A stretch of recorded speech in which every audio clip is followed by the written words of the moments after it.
I'm Jeremy White, and it turns out football's a lot more like the Ryder Cup than you might realize. I'm Joe Marino, and I want to wish Saints quarterback Spencer Rattler a happy 25th birthday. He turns 25 on Sunday. His present, a road date against the Buffalo Bills. I'm the big O, Jerry Ostrowski. I'm trying to start a streak like Joe Marino. I'll be at the game this weekend, and I want to watch the Bills' victory. You're watching Locked On, and this is Bill Squad. Who's ready, Bills Mafia? It's the Bills Squad. Everything Buffalo Bills, every week. Breaking down the big hits and game-changing plays the way only the Locked On Podcast Network can. Nobody circles the wagons like the Buffalo Bills. So gear up and squad up. The Bills Squad show starts now. And welcome in, Bills Mafia. It's another edition of the Bills Squad Show. The full gang back together once again, previewing Bills Saints. Jeremy White, Joe Marino, and the big O, Jerry Ostrowski. The things we've got to get to today, the big topic around the Bills is a bit of a, is this a topic? And it's the passing game, the vertical passing game. Josh Allen addressed it today. We'll get to his comments about the vertical passing game. Joe had a lot in the L22 about this because Miami was another one of these dink and dunk games. So the big topic is the passing game. Maybe the mini roster reset that's coming. Bills are going to have some decisions on their defensive line with Michael Hoyt and Larry Ogunjobi coming back. How will they handle it in the 3 weeks leading up to the bye week when those guys come back? So the roster reset, the road to the 1 seed. I don't know the right metaphor, but it's wide open for the Bills here with what's been happening with Baltimore, Kansas City, and other AFC contenders. We might have new teams to talk about. So all that to get to. The Ravens and the Chiefs play this week, who to root for. And, of course, your comments, your questions, anything you want to bring our way, we're happy to have the conversation. Gentlemen, it's good to be back. I was not on postgame for Miami, which I would have been thrilled about everything that happened in the game. It's totally fine. Everything was perfect. But in all seriousness, that game brought a little bit of stress for people, and it's a 10-point win, So what's the issue? It seems, Joe, a lot of games kind of go this way as we live this new life, just constantly waiting to be impressed by the Bills. We always want to see him score 39 points or else it's, what happened, Kind of felt like at any moment that game was going to break wide open, and then it just never did. I think the real opportunity that was missed was Prater missing that 39-yard field goal, and then you give up a long third down conversion. You don't give Josh Allen the ball back before the half. There goes your double dip opportunity. Couple punts there in the third quarter. It felt like it was so close to breaking open and it being the game that everybody wanted it to be. But whether it was can't get off the field on third down, you go 3 for 3, allowing touchdowns in the red zone, you miss a field goal, you maybe have a goofy play call in the high red zone, and the game was closer than expected, but we're still talking about a 10-point win on a short week against a divisional opponent. 10-point win, 3 games in a row, scoring over 30 points. It's hard to argue with that. Now, obviously, there were some points in time, like Joe talked about. You could blow that game open. But I thought the Bills, it never felt out of control. And honestly, the way that game went was the same Miami game we've seen over and over and over again by this team, having trouble with Waddle and Hill and the speed underneath and those types of things. So nothing was really out of place for me. I would have liked to have seen a little more pressure. I thought we'd get the two a little bit better, but we didn't. That was the one area that was a little bit, suspect. But, we used to have a saying in the locker room that said those guys get paid on Tuesdays as well, meaning, that's a prideful bunch in a rivalry game playing for their lives. A lot of them playing for careers, playing for their coach, whether they like him or not. So I'd expected nothing different. And the cool thing about this is I see this Bills team now, even in times of stress, there's no frantic, you don't see anything frantic out of them. They keep their cool. They kind of mimic the image of the starting quarterback and Josh Allen, and they get things done. So, I think sometimes people get a little jammed up. Efficiency on a team looks kind of boring, doesn't it? Yeah. Yeah, I mean, I've got 15 golf analogies to make at all times, but, the guy that has the lead that goes out, hits the middle of the green in 2 putts is boring, but he gets the trophy at the end of the tournament, do what it takes. Jerry, I want to ask you, before we got lots to get to here, but they were the biggest favorite in the league against Miami, and now this week they're an even bigger favorite, Right. How does How does a team, how do players, how do leaders approach something like that? Because the Bills are massive favorites in this game. It's a road game against Spencer Rattler and a Saints team that's not expected to beat really anyone this year. How do you make sure you're sharp and you don't have any sort of letdown that could make a game get goofy? I think that's where the coaches come into play. And last week it was easy. Okay, they weren't a good team, but they know Miami. They know what they can do. They at least respect them as playmakers and as a team. It's hard to do that this week. This is where it gets really tough because you have a team in a rebuild, new head coach, a quarterback that kind of is for all intents and purposes, he's a placeholder until the rookie gets better or they bring somebody else in. This is where it's on the coaches this week because this is when things start creeping in. You hear the outside noise. Oh, let's not worry about playing him this week because he's got a little bit of a ding. We can save him because we're playing the Saints, And so I think it's just as much on the coaches as it is the players. And this is the key. You can't then go into veteran rest mode and all those different things. You have to do everything the exact same way that you did to prepare for the first 3 games and maybe tune it up a little bit.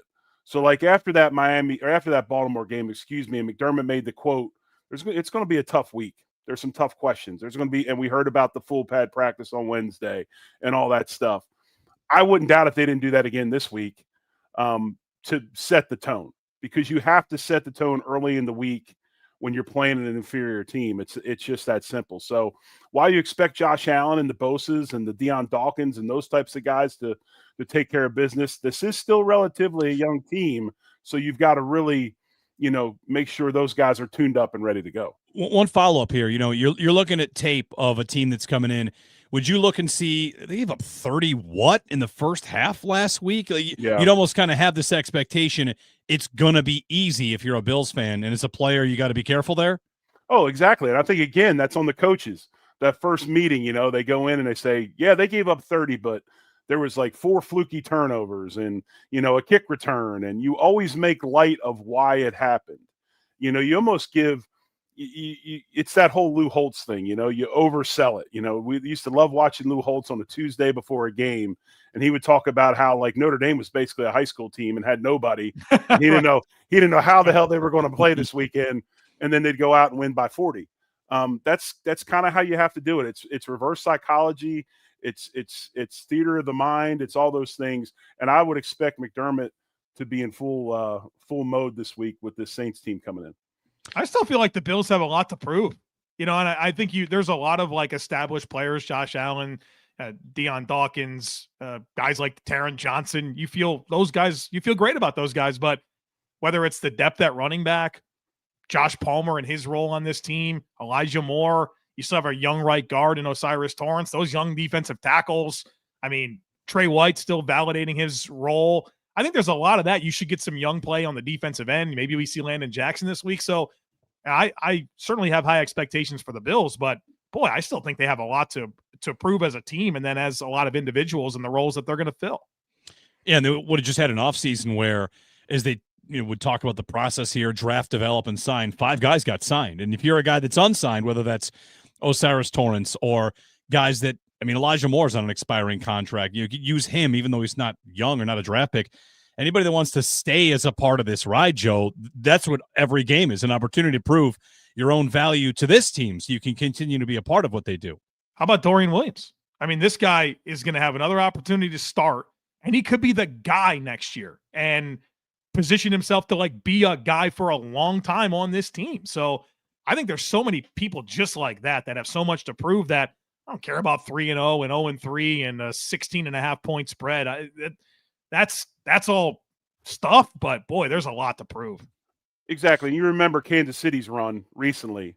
Good teams shut down teams like this early and blow them out. And when they had that run and the point differential and all that, that's what they were doing.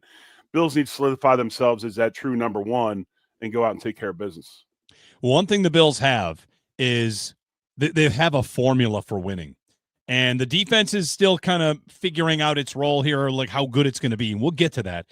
But the formula is pretty simple, guys, right? Efficient offense, play what needs to be played, and don't turn it over. The streak of games the Bills have not turned the ball over. It's now a primary mention when you're watching a broadcast. It's going to be on CBS or we're going to be on Fox. Like, here are the Bills. They never turn the ball over. Last year, Josh Allen was great in this department. This year, he continues to be. They're not losing fumbles, knock on wood. The formula is there, and it feels like every single week in the regular season, they roll out this formula. They're going to be putting their best foot forward, and it's something that, whether it's Sean McDermott, Joe Brady, Josh Allen, the team buying in as a whole, it's without a doubt, every team wants to get to this place. But, Joe, the Bills, they've arrived here, and the question is, I guess, how long can they keep it like this, and why would anyone think it would stop? Well, the examples of this being the opposite across the league are just everywhere. Look at the Patriots last week. They turned the ball over 5 times against the Steelers, and they lose by 7. They got to be like, really? If we could have just made one less mistake in the red zone, we probably get out of there with a win. And I think the Bills have paid their dues in that capacity. Like, we've watched that game from the Bills. It's been happening throughout Josh Allen's tenure. And of course, it's changed a lot recently. And I think they've learned a lot of lessons. They're calloused up. And it's not that they're just a team that doesn't make a lot of mistakes. They're a dynamic football team as well. They're hard to defend with the overall composition of their offense. And I think that's such a huge part of it. It's not just, hey, boring, we don't make mistakes. It's we're hard to defend. And the Bills put so much stress on the defense from the personnel variety, the formations they run, the skill sets that they have, and how it all works together with 17 as the orchestrator of it all. It's a lot to deal with. So they're mistake free, but they're also pretty dynamic and tough to defend. And what's funny about this is, the defensive formula is still there as well. You can play 3 linebackers, you can play more man, you can do all these things. But look at the first 3 games. There's been a point in time where they've made a key turnover and they've stopped them in key situations, even with a team that's been stressed. You look at Baltimore, you look at it's still, we've known for so long, turnover differential is a big deal with McDermott. They find a way last week with Terrell Bernard. Even though we're seeing different schemes as far as how they play, the formula is still the same on defense too. It's get the big turnover, make a couple splash plays, and then take advantage of those. Bill Squad Show here. Jeremy White, Joe Marino, Jerry Ostrowski. So, all right, the big question of the week, it seems. Granted, the game was on Thursday.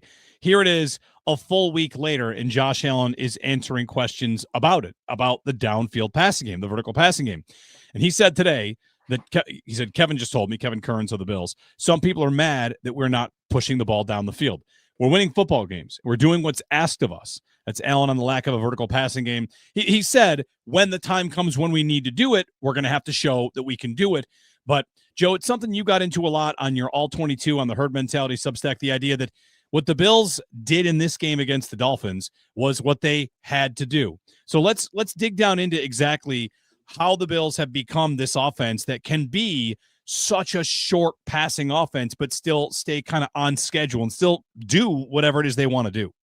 Yeah, another example of Josh Allen being the exact quarterback that the Buffalo Bills need him to be that week. And I did it again against the Miami Dolphins. And yeah, there's a lot of conversation. The average depth of target against the Dolphins was 3.3. He only threw the ball deep one time. And when we say throw the ball deep, we mean the target is 20 yards or more from the line of scrimmage. And that one play was the dime to Dalton Kincaid. That it was a heck of a play by that safety to come in and swipe that ball out at the last second. That was his only deep attempt, and it probably should have been completed. And the reality is, the Dolphins presented a too high coverage structure on 60% of Josh Allen's dropbacks. And that means it's capped. There's a roof. And a lot of that is cover 4 as well, where there's 4 deep across a lot of quarters. And so what do you want him to do? You want him to just throw the ball into coverage? Well, did you enjoy the Ken Dorsey years? Because that's what they did.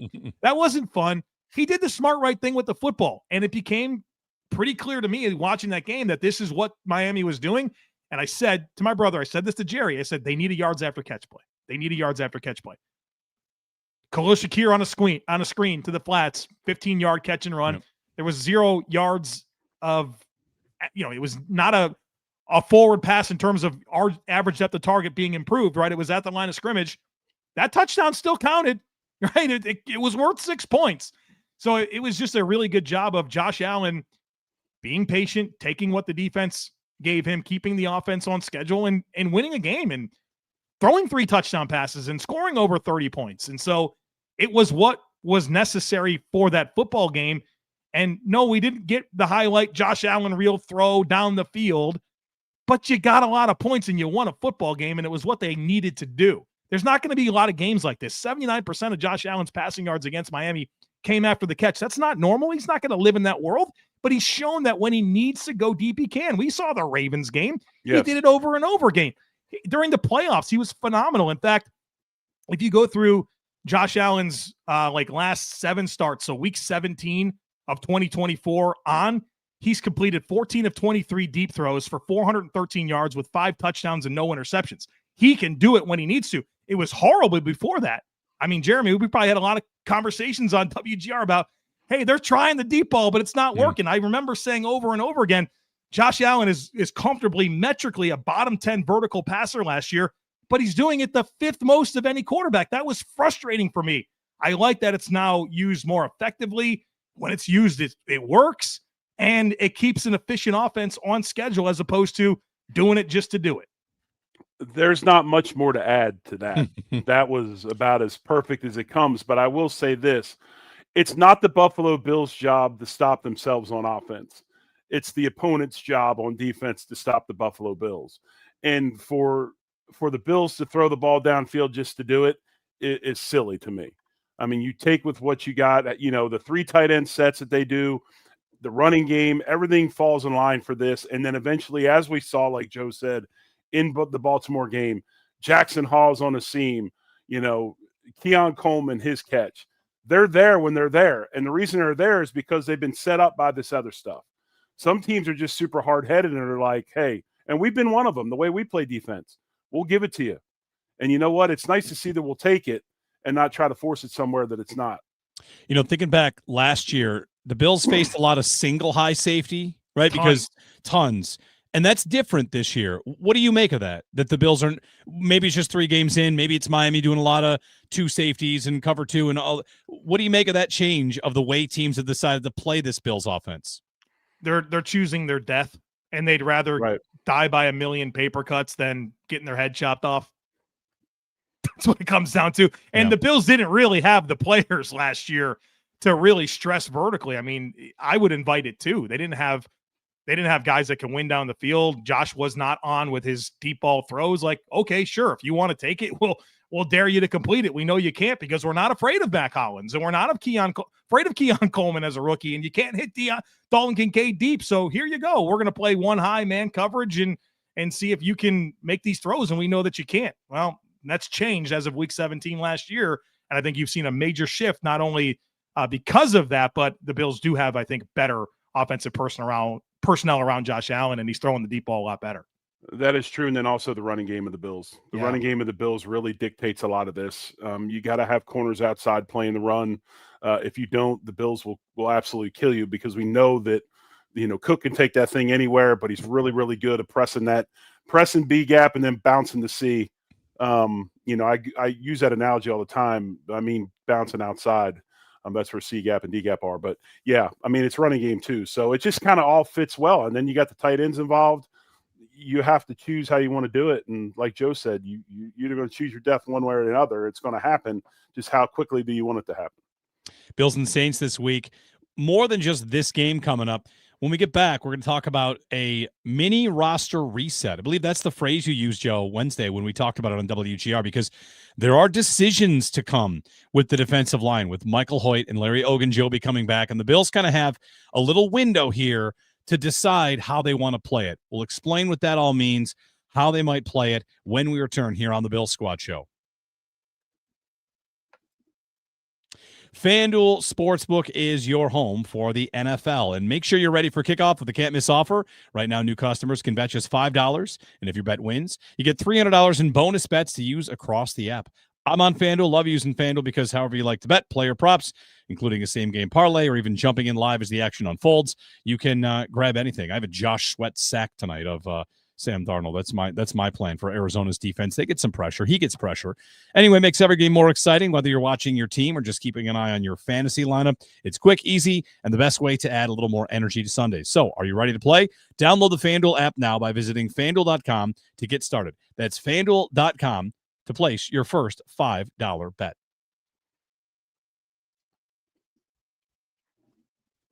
All right, it's the Bills Squad show. Jeremy White, Joe Marino, and the Big O, Jerry Ostrowski. The Big O coming to town this weekend for Bills Saints.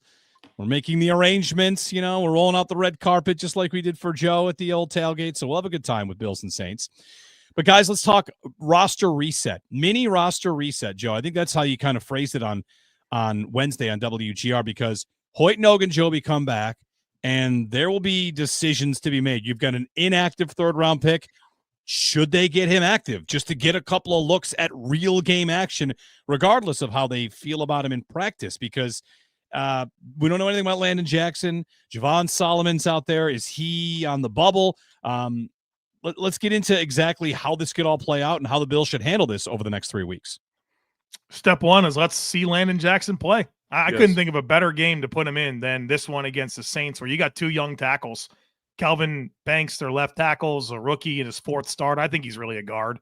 And then the right tackle, Talizi Fuaga, I think he's a good player, but he's a second-year guy that missed last week with an injury and supposed to come back into the lineup. I think there should be some great opportunities for these guys to go out and play. And then you get the Patriots next week, then the Falcons. Like, you need 3 games to figure out what you have in Landon Jackson. And I've seen enough Javon Solomon to know that you can't really help this team.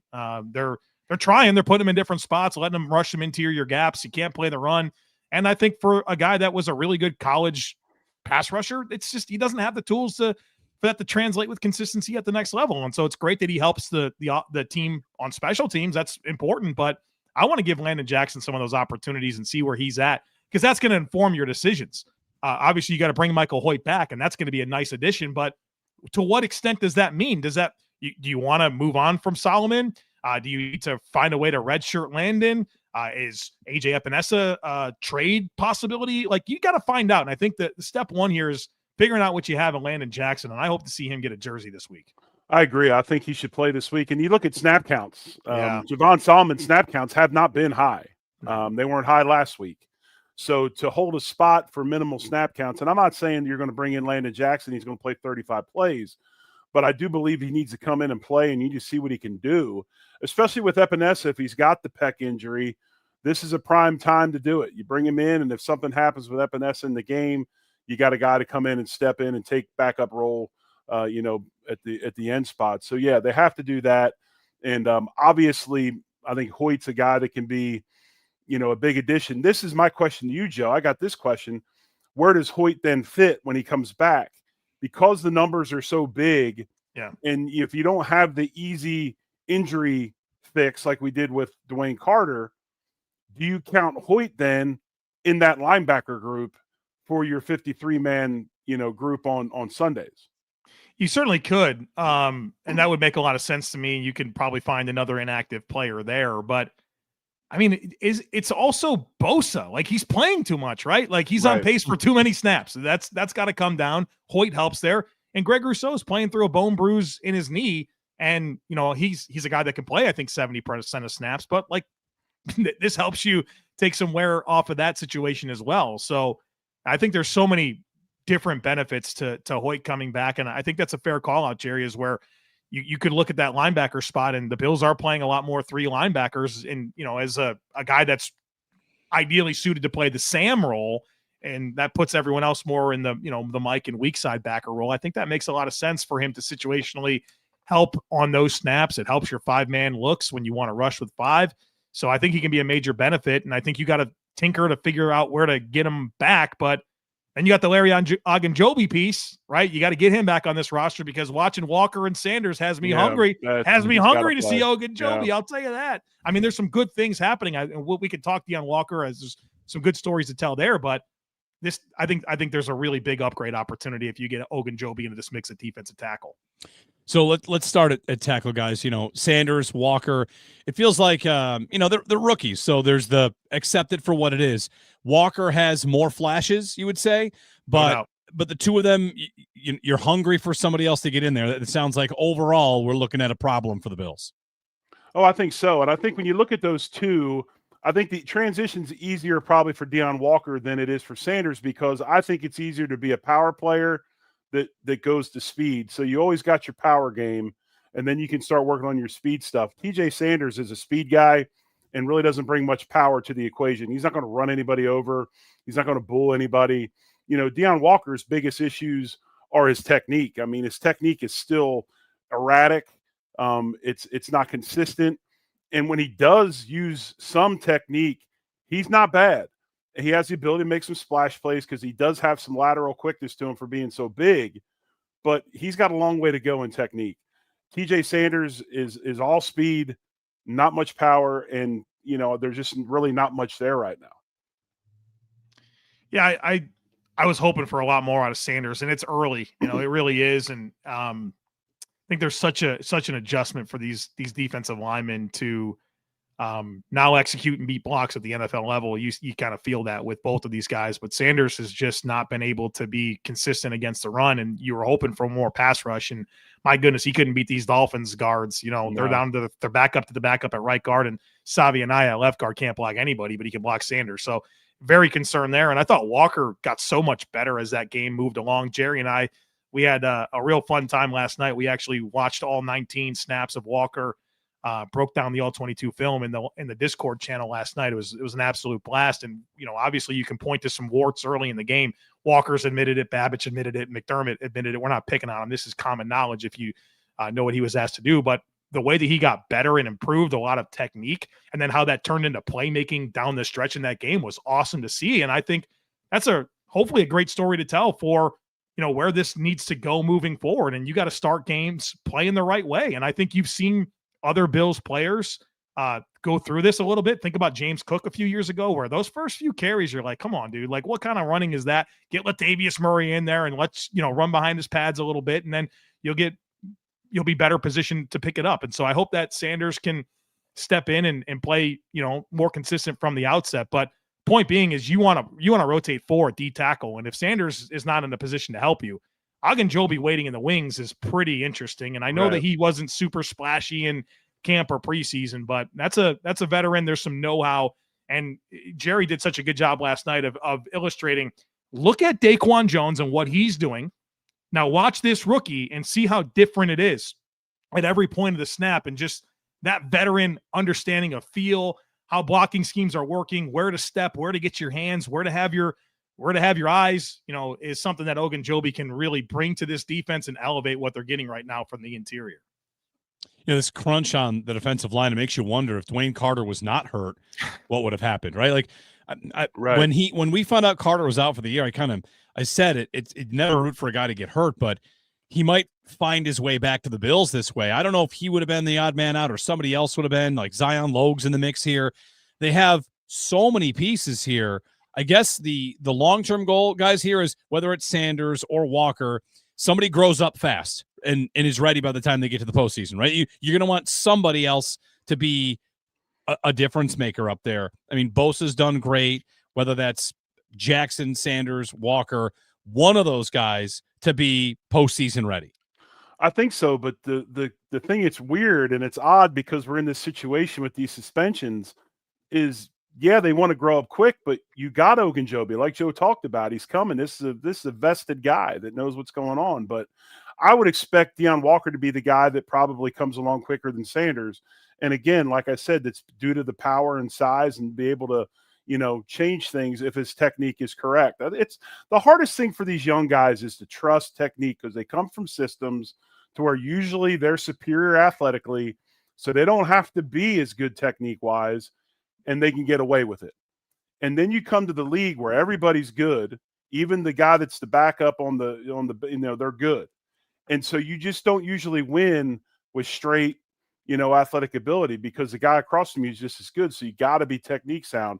I would say it probably is Walker, I would think, especially since he's really the only other true, one technique that we have, although the Bills have been doing a bunch of changing gaps and shades and trying to free guys up and not be so predictable sitting in a 1 and a 3.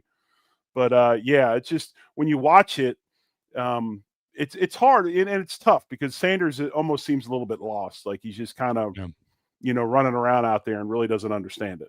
I want to ask Jerry a question based on something you said there and something that's been on my mind since our film session last night. You said two things that I thought were both interesting last night. One was, man, they're putting Deion in a 2, which is on the outside shoulder of the guard. Well, as opposed head up on the guard. Sometimes it's a 2-eye on that inside shoulder, right? As opposed to as a 1, which would be on the outside shoulder of the center, or head up on the center as a 0. And you said, you know what, you really like that because it positions him a little bit more with his skill set to be able to see and feel a little bit better. A lot of the down blocks aren't as advantageous. But then you also said, man, I can't believe they're not covering up this center who's getting, free releases to the second level. And we know that that's not Terrell Bernard's game, right? Taking on contact. How do you foil that, Jerry? Is it solved because Daquan Jones, Ed Oliver gets healthy and Daquan Jones goes back to that spot, but he can't play every snap? Like, how do you get the best of both worlds there? When you have Daquan or somebody that's a vet playing a shade 1, which is a shoulder of the center, he can cover that center up from that position. So basically what that does is it leaves the defensive tackle's body in the A gap that he's playing, and he's able to influence the center that he's playing against. So his body's in A, but he's playing through that center. If I was taking Deion Walker and I wanted to cover up the center, I'd play him in a 0 nose, head up, because he's massive, and now I've got him covered up, and I don't got to worry about angles. I don't got to worry about anything else. I can just come off the ball, grab this guy. It's almost kind of that 2-gap theory. Does that make sense? I mean, really, honestly, Deion Walker's probably I know he's got movement and stuff, and they're working on this, but he could probably be a pretty dang good 2-gap player because he's so big and he can just grab and hold and stick his head in both gaps and then shed and go. But yeah, so when you put him in the head up 2 over a guard, you're taking away the back block from the center. It's a little bit harder. You give him 2 ways to go. So if you want to slant, you don't have predictability by your alignment. You can go right or left. And then also you're down the middle. So all that surface area is right there. You should be able to make contact and be able to influence that offensive guard. Just makes things a lot easier for the player. It's the Bill Squad show here. Jeremy White, Joe Marino, and the Big O, Jerry Ostrowski. When we get back, the road to the 1 seed, and I haven't yet debuted my how football's like the Ryder Cup. You guys are ready for that? You ready for my? Oh, I'm so ready for that. To me, it's how I process the Bills' offense and the mini controversy surrounding whether or not they win it in the right way. I'll explain how I feel about it. Maybe others can identify with it as well. We'll get to that. The road to the 1 seed, a little more Saints Bills as well. It's the Bill Squad show here. Game Time. That's right. Game Time is a sponsor here. And NFL season is back. Nothing better than being in the stadium, surrounded by fans cheering on your team. Let's be honest, getting tickets can be a hassle. Between lines, login screens, and prices jumping at checkout, it is frustrating. Use Game Time, the app that gives the advantage back to fans. Game Time's fast and easy, and backed by the Game Time guarantee. You always get 100% authentic tickets, delivered on time and at the best price. Plus, all fees are included, so the price you see is the price you pay. How about a Sunday 1 o'clock game here against New Orleans? It's a hot ticket. Check out Game Time. In a couple steps, you can find amazing deals and get to your favorite NFL games, including, of course, this one here in Buffalo. The app is super simple. They have zone deals. Pick the section. Game Time picks the seats, and you save big. Download the Game Time app, create an account, and use code LOCKEDONNFL for $20 off your first purchase. Terms apply. Again, that's promo code LOCKEDONNFL for $20 off. Swipe, tap, ticket, go. Download Game Time today. All right, it's the Bill Squad show. Jeremy White, Joe Marino, Jerry Ostrowski. Okay, how are the Buffalo Bills like the Ryder Cup? If you'll just give me this. It gets to the conversation about the Bills' offense and the way that it wins. Joe, you had the tweet during the week, which was, this is the reality about the Bills. They play the way they have to play that day, right?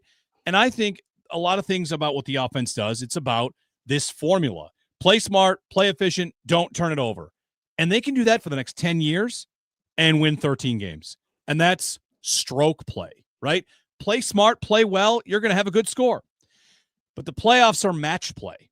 And the playoffs are, it's not to say it won't work, but a lot of the Bills' formula they bring to the postseason. And the last 2 years, they've gone out with this formula and come up short. There's a lot of, hey, they never turn it over. They didn't turn it over in the AFC Championship game last year. They lost. They won the turnover battle, and they lost. And that happened the prior year here in Buffalo. They won the turnover battle in that AFC divisional round game, and they lost. And people can say the defense is to blame, and there are problems, and I get that. But to me, that's where I land. The way they run it in the regular season is great. Can they be different this time around in the postseason? Can the matchup, whether it's the defense coming together, like they can't prove it until they get to that spot. So to me, it's stroke play versus match play. You can run this system as long as you want, and you'll win a lot of games with Josh Allen and Sean McDermott because they know what they're doing. But how can they convince us they're going to be better once it's time for match play, when it is Baltimore in the playoffs, or if it's the Chargers or the Chiefs, if they get there, don't know if that works for you, Joe. Don't know if that works for you, Jerry. It's process, and then playoffs are kind of random. It's whatever works that day, and I think that's where fans can maybe want to see a certain style in the regular season. It's like we don't need that today. Maybe we need it in the playoffs, maybe not. Yeah, I think you need to have a little evolution in the postseason to be even more dynamic. And I hear you, Jeremy, and I think for most of the postseason games it has worked, except for against Kansas City. And right. It's like, I don't know, 13 seconds, it certainly felt like Josh opened it up and scored all those touchdowns at the end, and then you were goofy on special teams and couldn't close it out on defense. You look at the divisional round loss in Buffalo. Make the kick, catch Steph Diggs, catch the ball, right?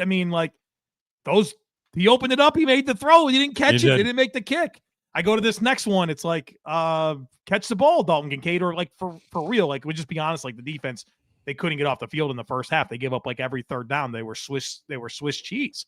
So I think that there is that element of what they can evolve into. And even at times, I think more so this most recent matchup against Kansas City was more of an example of the efficiency. And then you couldn't make the play there at the end. But I would be concerned if they couldn't do it when they need to. But I think they've told us so many times that they can't. The question I would get to, and this is a little bit about like game theory. This isn't just the Bills. Yeah. Next time the Bills and Ravens play, will the Ravens, if they had a 16-point lead, play like they don't have that lead? Should. Right? And should the Bills do the same thing? In these games, these one-offs, it's a playoff game, and the guy on the other side is so good. I know they're never dead. I should approach it like I'm not up by 16. Like, I think about that a lot with these matchups of the Bills and the Chiefs, and maybe this year it's going to be the Chargers, where it's about how you can do the most you can to win the game. And there's a stat going around on turnovers as well. Like, I got another couple stats on this. Like, Colin Cowherd had a big long thing about the Bills and how Josh Allen should not exist because he doesn't make mistakes. He's the best and he doesn't make mistakes.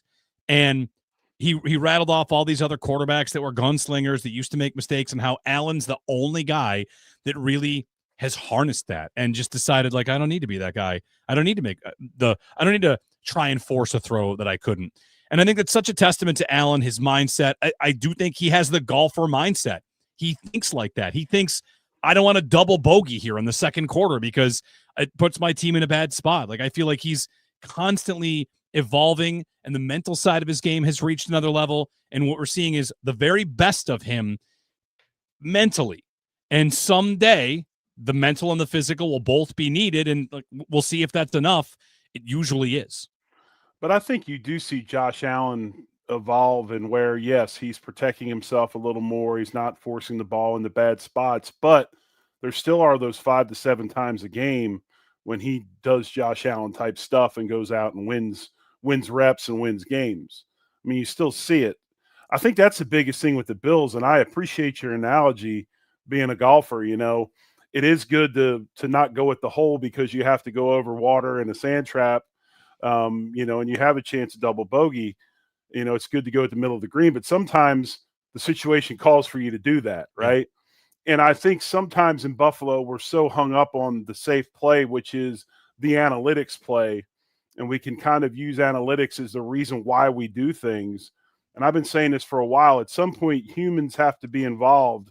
A gut feeling has to be involved, and you have to have enough guts to make the call and do it. And I think that's what Kansas City does well, especially Spagnuolo. Yeah. It's not like he feels it.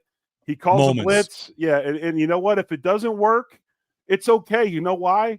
Because we just save time, and Patrick Mahomes is going to get the damn ball back and go. And I think that's how we have to feel sometimes. We've got Josh Allen. We can make a mistake. Yeah, he'll make a lot of mistakes right.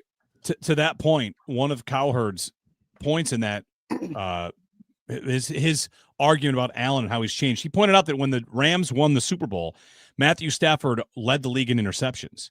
And I thought about that for a moment. He's talking about all the reason that, not turning it over is good. And I almost wanted to seize on that point. Like, wait a minute. If you're that good, you can make up for these mistakes often, because you're going to need the big play, the big, huge moment. And we know that's in there for Allen. So fun little trivia question about this as well, because the turnover point is such a process thing for me. It's a thing you can rely on until January. And of course, you don't want to turn it over in the playoffs. But again, that's match play. Do you know what team in the NFL is number one in turnover differential in the last 4 years? Number one in the NFL in turnover differential. It is not the Bills. It is not the Bills. I don't know. I thought it was the Bills. It's Pittsburgh. They're far and away the best on turnover differential in the last 4 or 5 years. Well, when you run half the number of plays that everybody else in the league runs, it's not. That's kind of the point. Many opportunities to turn it over. But here's the thing. To me, this finishes this point for me. What does Pittsburgh do every year? They overachieve in the regular season. Right. We're like, man, Tomlin did it again. The Bills have this same formula with superior players, and I think a superior coach. I think McDermott is whatever. I like what he's done. So this formula works so well. And then Pittsburgh gets to the postseason, and what do once they get to match play? They get smashed 37-10 because oh, congratulations, you didn't turn it over, but you don't have the chops to hang with the really good teams. So I just end up loving where the Bills are. This formula is so sustainable regular season. And of course they have, I think, the quarterback and the coach to do it in the postseason. So anyway, there's my Ryder Cup and turnovers and all that mashed together, came out somehow. So I hear you, Jeremy, and I'm not sure that I'm disagreeing with you in any way, shape, or form, but I guess I want to ask you a very specific question. Yeah. What are you hoping to see in the postseason in terms of how that all foils together? Are you looking for a best of both worlds, or are you it almost sounds to me like you're looking for something different in the postseason that's not happening. I am looking for one thing different, and this goes back 2 years ago, and I do think this is something that creeps into their game sometimes. And again, regular season, this can work in the process. I want to see them be less conservative on second and short. Yeah. And it's something that they do a lot. They did it in the playoff game against the Chiefs that they lost here. There were, I go to it all the time. There were 13 plays of 2nd and 4, and they ran 10 of them and passed on 3. I know you want more play action, right? Yeah. To me, these are smaller things that when you get to match play and it's the Chiefs or it's the Ravens, I don't want to be the run it and limit possession team. I kind of want them to approach that day on match play. Doesn't have to be downfield, but it has to be, we're going to win with 40. We're going to put the pedal to the metal in the game the whole time because we think we can do that. That's the thing I might want to see once they get to the playoffs, is not be limited, careful in those kind of possessions, because I think that's what happened in the Baltimore game last year too. How did Baltimore get back in it? The Bills kind of went into a slumber, and their offense kind of, went away. All of a sudden, Baltimore's throwing for a 2-point conversion to tie it. So I just want to be all gas in the playoffs to a point. It can be the same kind of offense, but just, in 2nd and 4, let's see that play action shot. Yeah. Well, let's see that vertical game. It also makes a lot of sense considering we don't have Jared Goff taking snaps. I mean, we got Josh Allen. So 2nd and 4, give him a chance to take a shot. If it's not there, there's a good chance he's going to get the first down himself running the ball. So you kind of give yourself a two-way go if you do that on 2nd and 4. That's my opinion. I think that's a fair criticism of Jeremy. I think something that as I watch games, I find myself frustrated with Joe Brady, where it's like you mentioned 2nd and short, whether it's 2nd and 2, 2nd and 3, even sometimes it's 3rd and 1 or 3rd and 2. It's like he's so hyper focused on exactly what yardage is necessary to get a first down. It's like, if it's 2nd and 3, what if you tried to get 8 yards? It's like, it's a pretty good idea. Right. But it's what if you try to get 80? I know. I heard you, Jeremy, this week. I heard you say, you missed that old Josh Allen a little bit. A little bit. I heard you say it. But I still think we're going to evolve even more as long as the tight ends stay healthy. I think we're going to see even more of that in those situations because of that tight end group. But to like put a bow on this, I'm good. I'm in a good spot with what they do, their process. They could dink and dunk against the Saints, and I'm like, that's how you beat the Saints. That's how you beat the Patriots. It's how you beat the Panthers. When we get to the Baltimore game in January, I'm not writing off Baltimore. It's going to be like, all right, I think you're going to need the whole playbook this time. So anyway, road to the 1 seed. We'll get this in real quickly, guys, because it's Buffalo, it's LA, the Chargers, it's Indy. And you want to suggest a 4th team, or do you think one of those 3 is going to end up with the 1? I'd love for the Bills' path to the Super Bowl to be a home game against the Colts and then a home game against the Chargers. Like, where do we sign up for that? These are the teams I take seriously. I mean, not necessarily the Colts as much as I do the Chargers, but you see the Chargers schedule. It's looking pretty good, and I like how they're playing. I take them very seriously.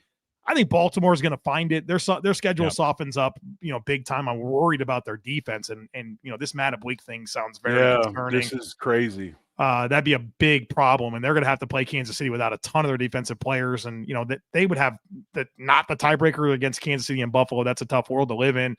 But yeah, I think the Chargers right now are the team I'm taking most seriously as a threat for that number 1 seed. And here's the other thing that I kind of want to talk about is I don't care who loses this weekend, either Baltimore or Kansas City. Find me 2 to 3 other teams that are going to keep them out of the playoffs. Because we've talked, now you've got 1 and 3, and it's so hard to make the playoff. Find me 3 other teams in the AFC that are going to keep them out. It's not happening. They will be there. Yeah. They might have to play an extra game because they're going to have to play the first week, but they will be there. They will be playing at a high level. And at some point, we're going to have to beat one or both of them. It's that simple. Yeah. Brings up this question. What should Bills fans do this weekend? Ravens or Chiefs? From Arrowhead, somebody drops to 1 and 3. Should you care who wins this game? Yeah, I cheer for the Ravens. I don't hate the Ravens. I actually like the Ravens. I like the way they're built. I like the way they play. Can't stand the Chiefs. I hope they get beat by 50. I have more confidence in the Chiefs to lose more games down the stretch than the Ravens. So I find myself rooting for the Chiefs. I think I land in the same spot. I think Baltimore is going to be fine. Last year, Baltimore was 0-2 and finished 12-5. Damn near 0-3 in that Dallas game, right? That's right. And they beat the Bills 35-10 to get to 2-2. Baltimore did. Yeah. So I think they'll be ultimately fine. I don't know if they'll be amazing, but we'll see. And the Chiefs, to drop them to 1 and 3, their division is tougher than Baltimore's is. So I think the answer is the Chiefs, but I don't know if I'll be able to do it. I'm kind of like Jerry here. I think the right answer is Chiefs, but I can't bring myself to root for them. You have to understand. I do Sports Radio Daily now in a town that has a bunch of Chiefs fans that were established in 2016. So anytime they do badly, I'm all for it. Yeah. All right. On the other side, we'll get some questions, some comments that people have written in. If you can like and subscribe and drop a comment, drop a question. We'll get into some of those, get some predictions for this Bills-Saints game as well, which comes your way on Sunday. And we'll have post-game like we always do. If you're joining us here on the YouTube stream and watching, we have a weekly show and a post-game show. So Sunday after that Saints-Bills game, you can find us right here and get us where you get all your Locked On Bills podcasts and all that content as well. So when we return, we'll get into our picks and your comments. I'll come on up here on the Bill Squad Show.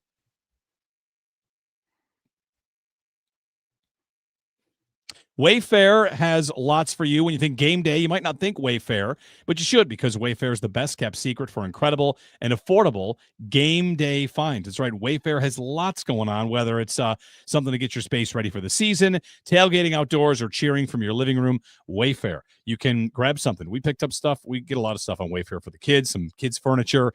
Sometimes it's a TV stand, a lot of selection, unique finds, options for every budget. You show off team spirit without overspending. Grab some pennants or something like that. Deliveries free, fast, hassle-free. It's a lifesaver when you need something in time for kickoff. So outdoor essentials like folding chairs and patio heaters, indoor must-haves like TV stands, and serveware. Wayfair has it all in one place. Wayfair is your trusted destination for all things game day, from coolers and grills to recliners and slow cookers. Shop, save, and score today at wayfair.com. That's Wayfair,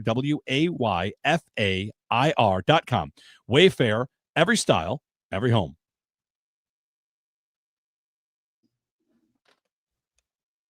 All right, Bill Squad Show, time for your comments, things you want to bring up. We'll get to some of these and give you picks, maybe pick a storyline for this game as well. Want to throw something in here that came from a commenter asking about C.J. Gardner-Johnson, who was just let go by the Houston Texans, asks, can we finally get rid of Hamlin? Maybe bring in C.J. Gardner-Johnson. Thoughts? C.J. Gardner-Thompson is the anti-Bills locker room culture poster boy.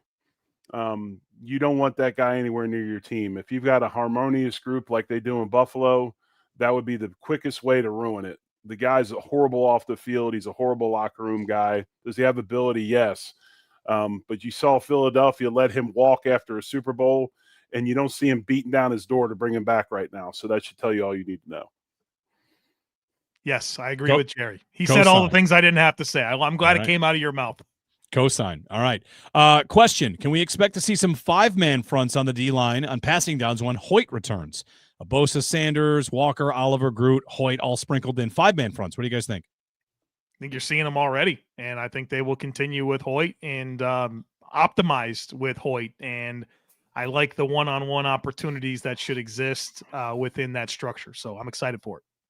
I agree. I think we've seen some. Hoyt's going to bring an edge to the pass rush. We haven't seen take some pressure off of Bosa, maybe free him up a little bit from team sliding to him and trying to emphasize on him.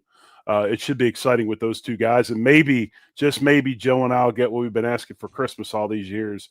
And number 50 will line up over top of a guard and utilize his length in the pass rushing game, and that being Greg Rousseau. On Rousseau, Joe, you've mentioned, and we've talked about it, you feel like he's pressing. He's trying to do a little bit too much here. It's not been a great start to the season for him. He's got good metrics on like pass rush, win rate, and stuff like that. But, in terms of getting to the quarterback, the advice is to just kind of settle in. Yeah, just play your game. Just play your technique. Just do your 1/11th. The plays will be there. And I think we saw this a little bit from Ed Oliver early last year where you try to make plays and you don't. Just play the defense and it'll happen for him. No, I agree.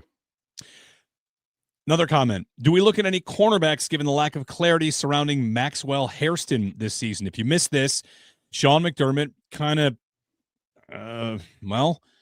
said there's no timeline. He wouldn't put a timeline on it. Hairston looks like it'll be more than just the 4 weeks of IR. And the word if, like when and if he returns. And he was asked to clarify and just kind of left it out there. So who knows how long on Hairston? Do you think the Bills might need to look at corner help if Hairston is in fact still working to come back? Probably. I mean, maybe if you're happy with Trey White, I think that's step one, is assessing what you have in him. And I think Trey's actually played pretty well. He's given up 5 catches for 27 yards in 2 starts. And of course he was asked to cover Jalen Waddle one-on-one and the pass rush didn't get there. And yeah, he gave up some completions. That's not a fair fight, right? So that's going to be a limitation that you didn't want to have because you intended to have Hairston. But if this gets to a situation where, you're down to Dorian Strong and Jamarcus Ingram as your options and you lose Trey White or he's not getting it done, yeah, I do think you have to explore outside, but I think you have some internal opportunities that should be considered, and hopefully Trey White can lock it down. I didn't see Dorian's snap count totals last week against Miami, but I will say that in these next 4-game stretch, they've got to do everything they can to make sure he's getting ample reps. This is the stretch of the schedule that you can want to do that with rookies. They've got to get him on the field as much as possible. Not only does it help him develop, take some time off of Trey White, it helps both sides. With games when they get in hand, he's got to be on the field. Another question here. I like this one. I'm going to kind of use this question and tweak it. Should we sit Bosa week 4, given the recent injury bug? All right, I'll bite on that. Here's the concept I want to ask, basically.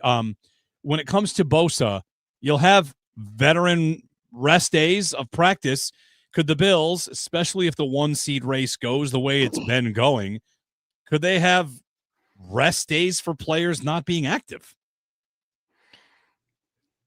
Have you ever seen anything like that outside of week 18 or week 17? That'd be, No.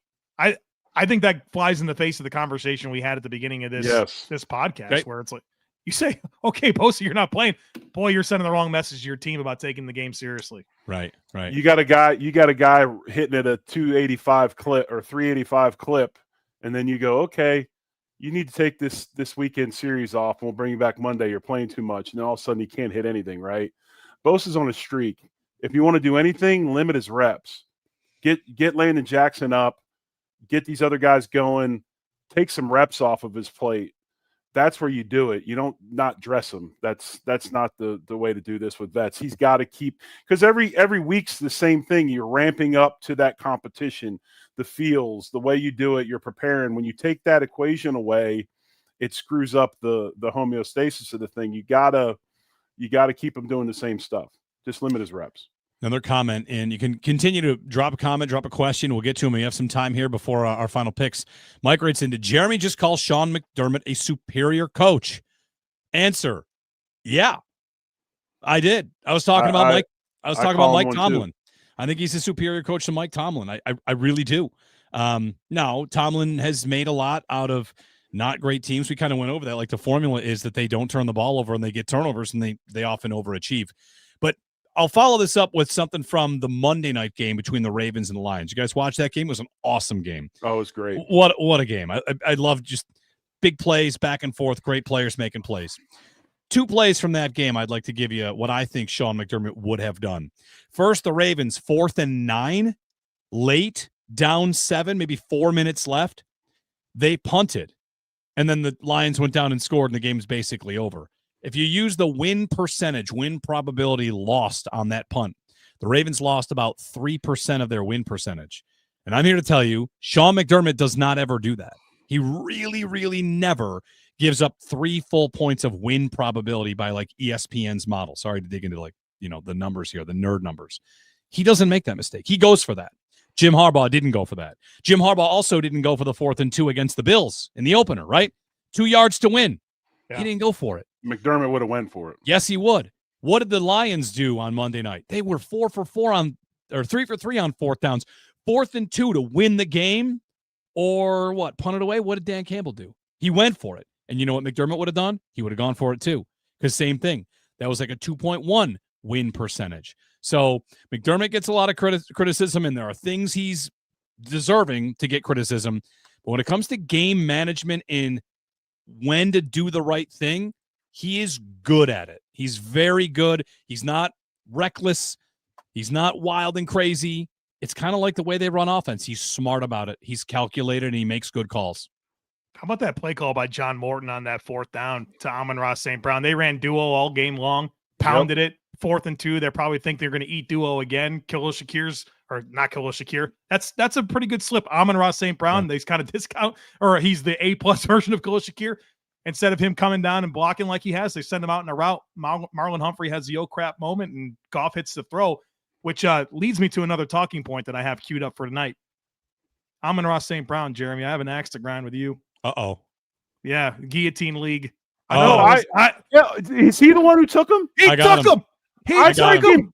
I bid 401 for him. It's the second time I bid for him and lost him. Jerry, I gave 575. I was number 2 bid. You know what? Jeremy White, the receiver guy, comes in for 630, snipes him from me. I'm done doing early bids because I get freaking hosed. I got hosed again, so I'm waiting until the last minute. That's what I've been doing. I thought I had my moment. 575 for Amon-Ra St. Brown. I think I'm good. No, Jeremy White says I've been waiting for this moment too. Had to have him. I mean, my team's guillotine. You got to do what it takes to get those guys. And he's great. Like you're still like 17th, by the way. Trust me, my team's in trouble. You guys might get him next week because my guillotine team's not too good. Right. I'm teetering on the edge of not. Is it cumulative points? I thought it was just points that week. Oh, it's week to week. Yeah, it's just week to week. So okay, so we start back at 0 this week. Yeah. So if I got a bad, I'm 3rd in the league. Wow. Well, there you go. Not bad. All right. Picks for this week. What do we think, gentlemen? I mean, the Bills should win. I saw someone posting. Do they cover? Do they cover? I think yes. I think they will cover. I think they'll cover. My wife always says that I need to do a better job of speaking things into existence because like we last in the same room for about 10 minutes watching games and then she leaves because she's tired of hearing me complain. And, you'll hear her across the house going, pick, like she's trying to talk thing. So I'm gonna take a cue from her and speak this into existence. Bills 41-17, and 10 of the 17 points are scored against all the backups because they've been playing since halfway through the third quarter. Well, Jerry Ostrowski, you're listening to his wife. Where do we send this? I'll give you her number. She'll be happy to hear it.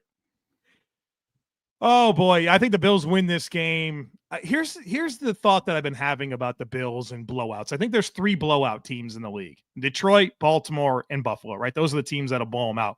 Detroit and Baltimore, they're going to chase the 50 burger, right?